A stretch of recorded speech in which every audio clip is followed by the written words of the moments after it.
вопрос, куда пептид для сна досып? Вообще, как им пользоваться и что это такое, и какие функции у него есть? Это будет подкожная инъекция в районе живота 5 см от пупка. Это может быть передняя поверхность бедра, верхняя часть ягодиц и задняя часть плеча. Начинать нужно с самых маленьких 100-150 микрограмм. И смотреть по состоянию. Если вам этого не хватает и ощущение, что как будто и не кололи, повышайте до 200, до 300, максимально 500. Ставить нужно за 1-2 часа до сна, 1 месяц. Потом нужно сделать перерыв, потому что может быть привыкание к препарату. Какие функции? Досып углубляет фазу глубокого сна, повышает качество и длительность фазы сна дельта.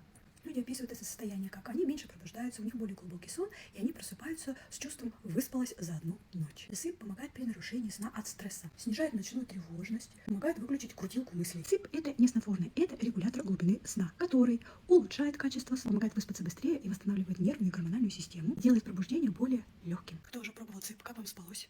Крепко? Высыпались?